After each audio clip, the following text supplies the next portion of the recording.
Bien, contabas un episodio justo antes de ir a la tanda que, insisto, los ribetes cinematográficos que tiene el episodio con sus hechos colaterales Sí, sí. es impresionante.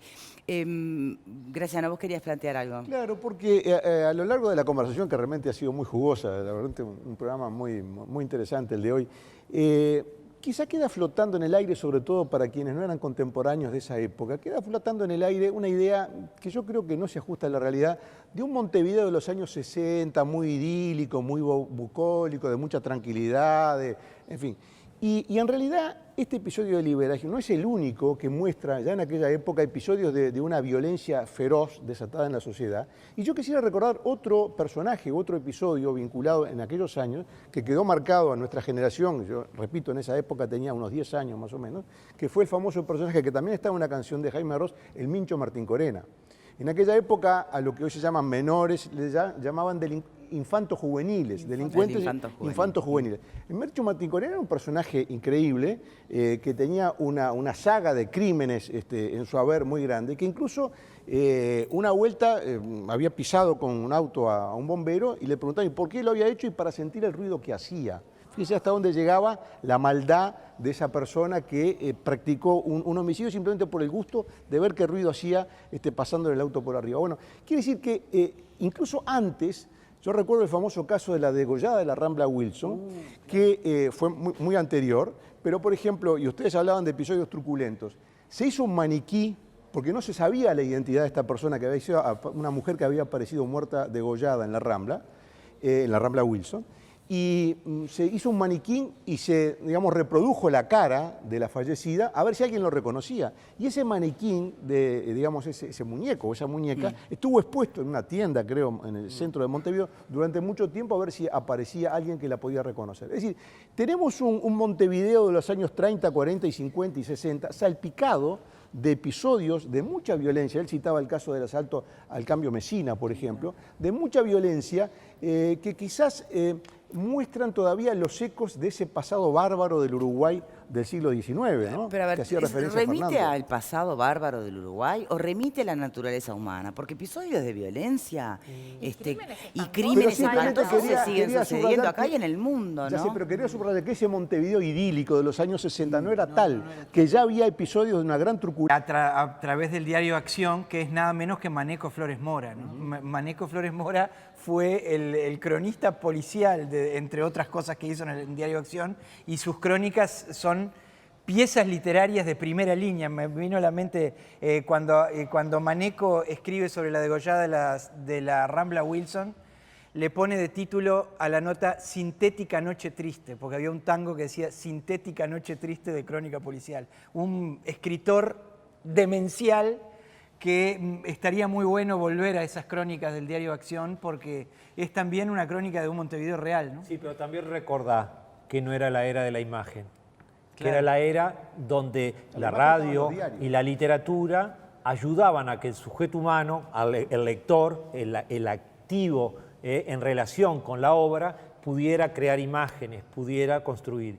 Y eso creo que es un grandísimo valor, que en la era de la imagen como la que vivimos ahora, donde todo ya está resuelto y lo único que hay que hacer es tragarlo, porque ni siquiera digerirlo, es otra historia. Hoy nos piden la resolución y entonces quizás volver a aquel tiempo sería volver a una educación que nos pudiera generar una conciencia crítica y una conciencia dialogal que no tenemos con la realidad. Sí, claro, la palabra. Bien, a ver, me gustaría de alguna manera subrayar los aspectos que hacen a este libro una fuente de información diferente a lo que pueden ser otros textos o incluida la propia película, ¿no? La película, en lo que refiere a quiénes eran los cuatro pistoleros, es todo ficción, 100% ficción, lo mismo que la novela Plata Quemada. En mi libro, lo que se dice sobre ellos es lo que en algún caso, en el caso de Roberto Dorda, es un retrato muy completo porque con la hija y el hermano logré precisión. Bien. En otros casos la familia no aparece, no logré contactar y me atuve a los documentos que hay en la prensa, o a las cosas del prontuario, o a crónicas de prensa del momento. Pero en todo caso lo que dice es lo que se puede comprobar hoy, digamos, ¿no? Bien. Es decir, eso es una cosa. En la película también Piglia elige, así como inventa la vida de ellos, elige un punto de vista que yo creo que quizás por una cuestión de marketing o porque le gustó, de que había una relación amorosa entre ellos o entre alguno de ellos, digamos, ¿no? Una cosa de relación homosexual que la película lo potencia más todavía, digamos. Ese es como el centro de la película. Lo que pasa es que hay que considerar bien ese aspecto homofóbico, pero también se quería, en aquel momento de persecución y de condena hacia la orientación homosexual, meterlo Era como funcional parte de... Claro, era funcional a reforzar una imagen. Hay que considerar que cuando se hizo la película, en pleno 95-96, el movimiento lésbico, gay, travesti, transexual argentino tenía una dura lucha por reconocimiento de derechos. Y esta película colaboró en esencialmente a nuevamente asociar la cuestión del imaginario homosexual con la delincuencia, con lo perverso, con lo malvado, y no necesariamente. Eso es sí una visión ideológica. Claro, lógica, y ¿no? es un invento de Piglia, porque si uno se atiene Es un invento, sí.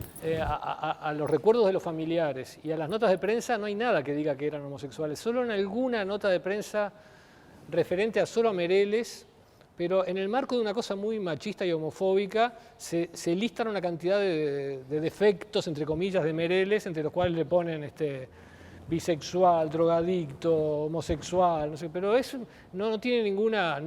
yo era un artículo, en el único artículo que lo encontré, no era un artículo documentado ni nada, era simplemente una especie de diatriba contra Mereles y solo contra uno de ellos, en los demás no hay nada.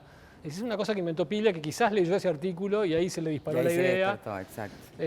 Pero que ha quedado en la gente cree que es así. Incluso yo encontré en la investigación guías de turismo, por ejemplo, guías de turismo gay de Argentina, que le recomiendan al turista homosexual que va a Buenos Aires, dese una escapada a Montevideo, cruce el río y va a ver el lugar donde una banda de homosexuales valientes se batió con la policía, digamos, ¿no? Ay, qué Es increíble. decir, eso, Qué increíble cómo se puede... Que visita la calle Julio Herrera. exacto. La subjetividad puede cambiar la historia de una manera... En esto de que hay una crónica donde dice, de alguna manera, como insulto a Mereles, que era o bisexual o homosexual, también está en el imaginario colectivo, ¿cuál era el gay?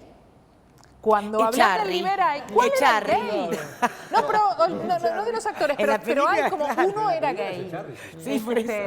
Hay Muchos gays lo miramos por No, eso. no, no. En la película Charry hace de Mereles, que era el tildado de amoral, pero no tiene una relación homosexual. No, Inclusive pero lo Piglia deja lo que hace, subjetivo. claro, Piglia lo que hace es transformar la pareja homosexual en Dorda y el nene Brignone, que en la película se convierte en Ángel por el actor español. Ahí va. Pero Mereles, que era el único que ha estado sindicado en la prensa como amoral, que es un término terrible de aquella época, él queda como heterosexual con algunos... Ahora, el tema de la sexualidad está tan metida en esto, porque los relatos policiales hablan de orgías, que se pasaban en orgías. sí, ¿Qué pasaba con la sexualidad? ¿No? Porque hay que hacer tanta alusión a lo que hacían con su cuerpo, para un lado o para el otro. Vos detectaste plagios importantes de Piglia en ese libro, ¿no? Piglia hace mucha trampa en el libro, digamos. Piglia dice que está contando una historia real, por ejemplo, y la historia que está contando no es exactamente real, digamos, ¿no? Si las vidas de ellos no son reales, lo que dice de ellos no es real. En el caso de Piglia, todos vienen del bajo mundo del AMPA y no es la realidad. Ahí tengo una pregunta, se me acuerda. Pero, y después Piglia hace unos juegos como unos espejos que son muy ingeniosos. Entonces dice, bueno, yo estoy contando la realidad porque accedí a las grabaciones de la policía uruguaya. La policía uruguaya les grabó todo en el apartamento y un fiscal me lo pasó todo. Bueno, mentira, no hubo ninguna grabación. En ese caos absoluto, en esa improvisación, lo que menos había era micrófono. Nadie escuchó nada, no había micrófono, no hubo grabación. Es un invento. Y Piglia lo otro que dice es que en un viaje en tren a Bolivia se encontró con la que era la novia de Mereles, creo si no me equivoco. Sí, de Mereles. Que se llamaba Blanca Galeano, y que Blanca Galeano le contó toda la historia. Y Blanca Galeano, que era una mujer que tenía, en el momento que fue toda esta trama, era una adolescente de 15 años, que se había enamorado de un delincuente porque tenía mucha plata y le llevaba a Mar del Plata, le compraba todo, reina, era ¿no? Y hasta quedó embarazada de él. Y fue presa por cómplice, fue presa en un reformatorio, ¿no? Porque era una menor de edad, fue un reformatorio por complicidad con esta banda. Cuando salió en libertad, un poco más grande, ocultó todo, tapó toda su vida. Es decir, consiguió una nueva pareja, dijo que el hijo era de un montonero que lo habían matado en Tucumán. Es decir, nunca quiso que nada de esto... Pero justo a Piglia le contó No, todo. no le contó nada. Ya sé, pero te voy a decir, justo según Piglia le viene a contar. Piglia a lo él. inventó, y cuando lo inventó y salió y el libro tuvo tanta repercusión, el esposo de Blanca Galeano le dijo, ¿pero vos sos esta? Y ahí su vida quedó expuesta, y ella le hizo un juicio a Piglia y lo ganó en primera instancia. ¿Se separó? Me muero por Se saber. separó, entre otras cosas. El hijo, que también creía que era hijo de un guerrillero, terminó sabiendo que era un hijo de un delincuente. ¡Qué Es decir, lío armó! le tiró abajo el mundo a una mujer que le ganó en primera instancia el juicio, pero en el Tribunal de Apelaciones perdió. El Tribunal de Apelaciones le dio la razón a Piglia, aduciendo que un novelista puede hacer lo que quiere.